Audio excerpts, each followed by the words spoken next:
నమస్తే, welcome to signature studios. భారతదేశంలోని ప్రసిద్ధి చెందిన శక్తిపీఠాల్లో భద్రకాళి మందిర్ శక్తిపీఠం ఒకటి. హాయ్ భాయ్, हेलो। नाम क्या है जी? मेरा नाम वैभव है। मैं हरियाणा के रहने वाला हूँ, यमुनानगर का। और ये जो मंदिर है डिस्ट्रिक्ट कुरुक्षेत्र में है, हमारे घर से लगभग 100 किलोमीटर दूर है। ये शक्तिपीठ है माता रानी का और इसकी बहुत मान्यता है। और ऐसा कहते हैं कि जो यहाँ अपने मन से कुछ मांगने आता है उसको मिलता ज़रूर है। And it is one of the most renowned temples in the northern India in the state of Haryana. ये मंदिर का विशिष्ट क्या है जी? ये शक्तिपीठ है। माता रानी के कुछ मंदिर हैं जो इनको शक्तिपीठ का दर्जा दिया गया है। My father will tell. Myself Rakesh Kumar, और जैसे ये मेरा बेटा है वैभव। तो ये शक्तिपीठ है, जैसे कुरुक्षेत्र में है तो जहाँ पे सती के अंग गिरे थे उनमें से एक यहाँ पे माता सती का टखना गिरा था, तो इसलिए शक्तिपीठ है। और यहाँ पे ये महाभारत कालीन है। यहाँ पे ये कहा गया है कि जब कृष्ण ने अपनी जीत के लिए यहाँ पर आकर इस भगवती से प्रार्थना की थी, और जब वो महाभारत युद्ध जीत गए थे उसके बाद इन्होंने आके यहाँ पर घोड़े छोड़े थे, मतलब जिंदा घोड़े छोड़े थे। और अब यहाँ पे मान्यता ये है कि जो भी व्यक्ति यहाँ पे आकर अपनी मनोकामना मांगता है वो पूर्ण होती है। तो यहाँ पर वो मिट्टी के घोड़े या लकड़ी के घोड़े चढ़ाता है, उसकी मनोकामना पूरी पूर्ण होती है। तो यहाँ पर बहुत दूर दूर से लोग आते हैं। तो शक्तिपीठ तो आप जानते ही हो, हर जगह है। 51 शक्तिपीठ हमारे हैं इसमें, तो यही है यहाँ का। अब कहाँ से आए हैं जी? हम यमुनानगर हरियाणा से, यहाँ से 100 किलोमीटर दूर है। पास ही, हरियाणा में पास ही है ये। कितने टाइम है आप आने का? हम यहाँ पे जब भी टाइम लगता है हम तो आ जाते हैं यहाँ पे। और ये भगवती की इतनी शक्ति है, इतनी महिमा परम्पार है, ये बुला लेती है। आपकी ना भी इच्छा हो, आप कैसे भी आए हो, जब इसने बुलाना है तो आपको खींच ले जाएगी, जैसे कि आप लोगों को बुलाया। अब आपको भी पता हो कि आप कैसे आए, कैसे आपका प्रोग्राम यहाँ बना। ये शक्ति आज कुछ स्पेशल है जी? नहीं, शनिवार जो है ये माता का दिन होता है शनिवार। जैसे शनिवार को यहाँ पर आपको बहुत भीड़ मिलेगी। जो भगवती जैसे कई दिन होते हैं, हनुमान जी का जो जैसे दिन है वो मंगलवार है, ऐसे ही भगवती का जो दिन है, महाकाली भद्रकाली का जो दिन है वो शनिवार है। तो शनिवार को यहाँ बहुत लोग आते हैं। ऐसे ही जैसे यहाँ से अगर हम चंडीगढ़ जाते हैं, माँ मनसा देवी का वो भी शक्तिपीठ है। तो ऐसे ही वो है, ऐसे ही ये है। मनसा देवी कितने किलोमीटर से? मनसा देवी भी यहाँ से हार्डली मेरे ख्याल 85 किलोमीटर है। आप कुरुक्षेत्र में जाएंगे, पंचकुला में पास ही, वहाँ भी एक शक्तिपीठ है। वो बहुत पुराना है, वो थोड़ा हिल्स के ऊपर है। वो चंडीगढ़ के अंदर है। चंडीगढ़ के अंदर है, और पंचकुला से एंट्री है उसका। पंचकुला से एंट्री है। उसके साथ ही वहाँ पे और मंदिर भी हैं। उसके शक्तिपीठ के साथ ही पीछे एक बाबा बालनाथ जी का मंदिर है, और उसके थोड़ा सा नीचे जाओगे सती मंदिर है। तो वहाँ की बड़ी मान्यता है। वहाँ भी ये है कि जमाना जब जो लोग मानते हैं या पूछते हैं तो उनकी मनोकामना पूरी पूर्ण होती है। फिर वो आते हैं, अपनी जो भेंट जो भी उन्होंने श्रद्धा से मांगना होता है या कामना का धागा है बांधते हैं, ऐसे यहाँ पे लोग बांधते हैं। और यहाँ पे तो इस शक्तिपीठ पे तो ये भी है कि वो नारियल लेके वो चढ़ाते हैं, जैसे उनकी मनोकामना पर उसको फोड़ देते हैं उसको। तो जब मनोकामना करना होती है तो वैसे वो संपूर्ण नारियल को चढ़ाते हैं। ये इसकी महिमा है। यहाँ भी बहुत दूर तो आप देख ही रहे होंगे, यहाँ पे कितनी कारें खड़ी हैं, कितनी क्या है, कितना है। अभी शाम के टाइम में यहाँ पे इतना रश हो जाएगा कि आपको लगेगा कि ये स्वर्ग यहीं पे आ गया है। तो ये इसकी महिमा है। मेरा नाम सुशील कुमार शर्मा है। मैं सोनीपत से आया हूँ, दिल्ली के बिल्कुल नज़दीक है। सोनीपत बेसिकली एटलस साइकिल के नाम से जाना जाता था। यहाँ जहाँ हम खड़े हैं ये कुरुक्षेत्र है, जहाँ पे महाभारत का युद्ध हुआ था।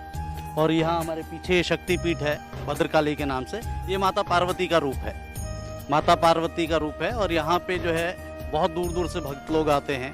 और ऐसी यहाँ पे मान्यता है कि जो आदमी सच्चे मन से अपनी मनोकामना रखता है वो पूर्ण होती है। पूर्ण होने के बाद फिर जो है वो वापस आता है। जैसे अभी भाई साहब ने बताया कि घोड़े चढ़ाने की प्रथा है, वो महाभारत के टाइम से चल रही है। कृष्ण ने आके जब यहाँ पे प्रार्थना की थी कि हम युद्ध जीतेंगे, कृष्ण के लीडरशिप में ये युद्ध था महाभारत का, तो हम यहाँ पे घोड़े चढ़ाएंगे। तो उस टाइम से जो है ये प्रथा चलती आ रही है। और ऐसी 51 शक्तिपीठ हैं। कुछ तो हमारे आसपास के एरिया में, जैसे एक बताया मनसा देवी है चंडीगढ़ में। उसके बाद एक जो है अगर आप ऊपर हिमाचल में जाओगे बगलामुखी है, तो कई सारी ऐसी शक्तिपीठ हैं। और सहारनपुर में एक शक्तिपीठ है। तो हमारे आसपास काफ़ी सारे हैं ऐसे, और जो सच्चे मन से इधर आएगा उसको ब्लेसिंग्स मिलेगा। मैडम जी क्या प्रेयर करिए आप?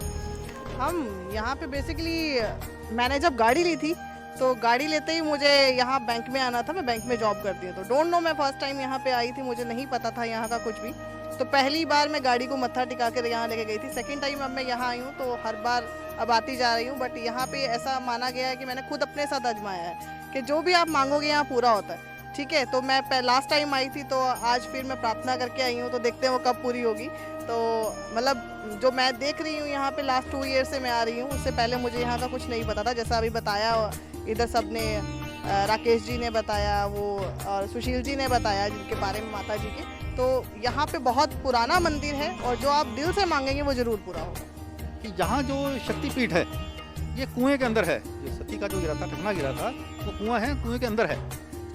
अभी आपने सामने मंदिर में एंट्री करते हैं, सामने ही आपको कुआं मिलेगा, वो जो टकना उसके अंदर गिरा है। तो मेन स्थान वो है, पीछे मंदिर का स्वरूप है वो बना हुआ है। और जैसे कि बताते हैं, जैसे कृष्ण ने यहाँ पे प्रार्थना की थी, तो जब महाभारत का युद्ध खत्म हो गया तो ये भी महाभारत में लिखा हुआ है कि उस टाइम अर्जुन को बड़ा घमंड हो गया कि मैंने बड़े बड़े वीरों को ख़त्म कर दिया, मेरे जैसा बलवान कोई नहीं है। तो कृष्ण जी को जैसे उनके मन को उनको भाप लिया कि इसमें घमंड आ चुका है, तो उस घमंड को चूर करने के लिए तो कृष्ण ने उनको दिखाया कि आओ ध्वजा उतार के लाओ। तो जब वो ध्वजा उतारने जाते हैं तो खंड खंड हो जाती है। तो हनुमान जी उसमें निकलते हैं, हाथ जोड़ते हैं, तो फिर उसको दिखाते हैं कि युद्ध में लड़ कौन रहा है। तो वो अर्जुन देखते हैं कि युद्ध में वो तो निमित्त मात्र है, असली युद्ध तो मुझे महाकाली भद्रकाली जो है वो युद्ध कर रही है, और हनुमान जी खड़े हैं ध्वजा पकड़े हुए, जो कि उस टाइम इतनी क्षीण क्षीण हो चुकी, बिल्कुल नष्ट हो चुकी थी। तो ये वो शक्ति है जिसने महाभारत के युद्ध को जिताया।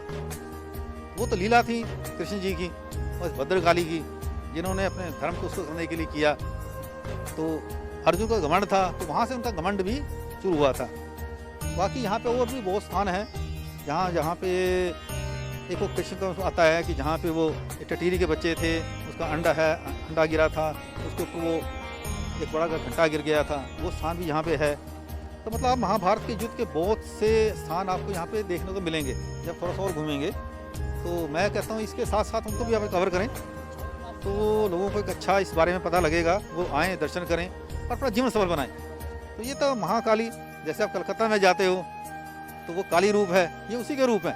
यही माँ शिवा है, यही माँ काली रूप में है, यही माँ वैष्णो रूप में है। तो ये जिस जिस रूप में इसको ध्याओगे उसी रूप में ये आपको दर्शन देगी। अब जैसे हम चंडीगढ़ जाते हैं तो वहाँ मनसा रूप में है माँ मनसा, तो मान की आपकी जो इतनी भी इच्छा है उनको पूरा करने वाली। तो जैसी जिसकी भावना वैसे वैसे फल देती है। तो हम तो ये कहते हैं इसको माँ के रूप में ध्याओ। तो माँ अपने बच्चों को कभी भी अपने से अलग नहीं करती, क्योंकि कितना भी कोई पापी हो, कितना भी कोई क्या हो, माँ कहते हैं माँ तो हमेशा माँ ही रहेगी। तो ये बड़े बड़े भक्तों के अपने बच्चों के कष्टों को दूर करेगी। तो मैं कहता हूँ आपके चैनल से आपका बहुत बहुत धन्यवाद है, जो कंटेंट बना रहे हो और लोगों को आने का यहाँ पे मौका मिलेगा। बहुत बहुत शुभकामनाएं आपको भी और जो यहाँ भक्त आएंगे उनको भी।